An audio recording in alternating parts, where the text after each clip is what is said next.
Public TV, आपकी आवाज। लंबे समय से कंटेनर संकट झेल रहे निर्यातकों को अब शिपिंग लाइनों की तरफ से कंटेनर किराया बढ़ने का झटका लगा है। शिपिंग लाइनों ने कंटेनरों का किराया 2.5 गुना बढ़ा दिया है। द हैंडीक्राफ्ट एक्सपोर्टर एसोसिएशन के सचिव सतपाल सिंह ने बताया कि शिपिंग लाइनों ने एक्सपोर्ट का माल लेकर अमेरिका भेजे जाने वाले कंटेनरों के दाम प्रति कंटेनर $1,500 से बढ़ाकर $3,000 कर दिए हैं। इतना दाम 20 फीट के कंटेनर पर चुकाना होगा, जबकि अमेरिका के लिए 40 फीट के कंटेनर का किराया $1,800 से बढ़ाकर $4,000 कर दिया गया है। यूरोप भेजे जाने वाले कंटेनरों का दाम 20 फीट के कंटेनर का 900 से बढ़ाकर 1,500 और 40 फीट के कंटेनर का 1100 से बढ़ाकर $2,500 कर दिया गया है। शिपिंग लाइनों की तरफ से इसका कारण इंपोर्ट के कंटेनरों की किल्लत के चलते खाली कंटेनर की व्यवस्था कराया जाना था। चाइना से हमारा डिफरेंसेस हुए हैं। मोदी जी ने चाइना के ऊपर पूरी नकेल कसी है, उसकी वजह से कंटेनर्स की पूरे इंडिया में शॉर्टेज हो गई है।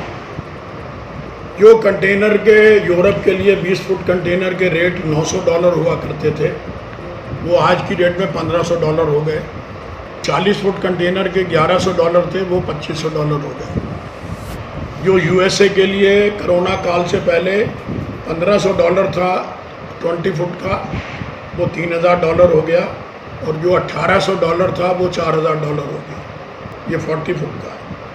रेट इंक्रीज़ का एक बड़ा कारण ये है कि हमारे यहाँ एम्प्टी कंटेनर्स नहीं है। शिपिंग लाइनें जिन जिन जगहों पे कंटेनर खाली पड़े हुए हैं, वहाँ से खाली कंटेनर जहाज़ में लाद के ला रही हैं। वो कंटेनर्स का मोल एक्सपोर्ट के कार्गो में पड़ रहा है। एक्सपोर्ट का कार्गो बहुत ज़्यादा है, कंटेनर की भयंकर शॉर्टेज है, इस वजह से ये तकलीफ़ आ रही है। और मुझे ऐसी जानकारियाँ हुई हैं कि अगले 2-3 महीने के बाद ये यूएसए का जो 40 फुट का रेट है, ये $4,500 होने वाला है। एक और बड़ा कारण ये हुआ कि फेडरेशन मैरीटाइम कमीशन था यूएसए में, एक तो वो बंद हो गया। जब ये फेडरेशन मैरीटाइम कमीशन बंद हुआ, उससे क्या हुआ कि शिपिंग लाइनों ने मनमाने तरीके से रेट बढ़ा लिए। अब ओपन मार्केट में रेट मिलेगा, अगर डिमांड ज़्यादा है तो रेट बढ़ जाएंगे, डिमांड कम हुई तो रेट घट जाएंगे। बड़ी एक और मसले की बात ही आई है कि अमेरिका के और यूरोप के फ्रेट फॉरवर्डर्स इंडिया में थे, वो बड़ी बड़ी कंपनियों से 1,000-2,000 कंटेनर्स का कॉन्ट्रैक्ट कर लेते थे, और वो आगे एक्सपोर्टर्स को और बड़े बड़े बाइंग हाउसेस को वो देते थे अपने रेटों पर।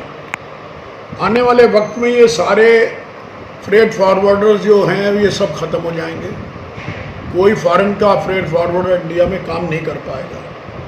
बड़े बायर्स जो हैं, जिनके 10,000, 5,000, 7,000 कंटेनर की रिक्वायरमेंट है, वो शिपिंग लाइन से डायरेक्ट डील करेंगे और हमें शिपिंग लाइन डायरेक्ट कंटेनर दिया करेगी। ये मोनोपोली हो जाएगी शिपिंग लाइनों की, क्योंकि भारत सरकार ने अभी तक कोई ऐसा इनके ऊपर कानून नहीं बनाया कि इनके ऊपर कोई रेगुलेटरी अथॉरिटी बनाई जाए।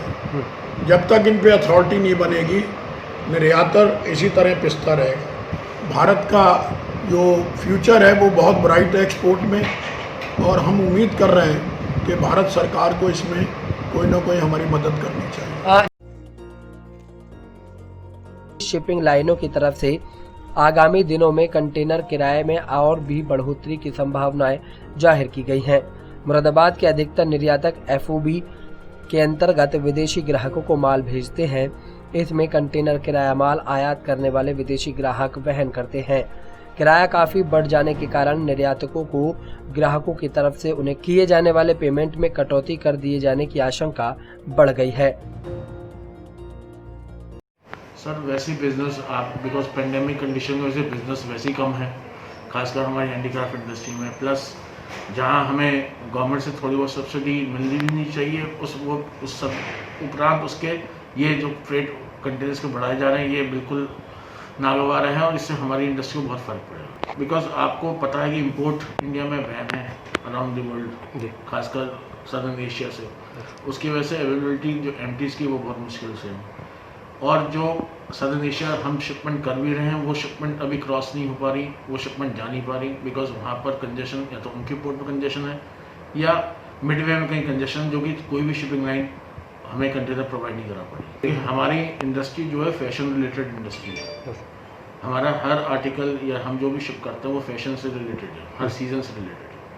तो जैसे हमारा भी क्रिसमस का सीज़न आ रहा है, तो क्रिसमस की आर्टिकल हम शिप कर रहे हैं।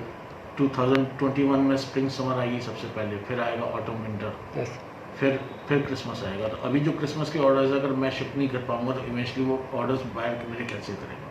आपके पास पहले देखिए बाउंडेशन थी, हमने 3 महीने सबने पेंडेमिक कंडीशन में निकाले, लॉकडाउन में निकाला। जो हम 3 महीने बाद हमने जब काम शुरू करा तो हमें प्रोडक्शन का हम पे बहुत इफेक्ट पड़ा। प्लस लॉकडाउन ज़्यादातर 50% to 60% शेयर हमारा लॉकडाउन में था। उसके बनस्पत भी हमने दिन रात करके मेहनत लगा के अपनी शिपमेंट टाइम पे पूरी करी। अब इवेंचुअली जब हमने शिपमेंट तैयार कर ली, तब हम पे कंटेनर्स की अवेलेबिलिटी की प्रॉब्लम है, कंटेनर हमें मिल नहीं रहे। पब्लिक टीवी, आपकी आवाज़।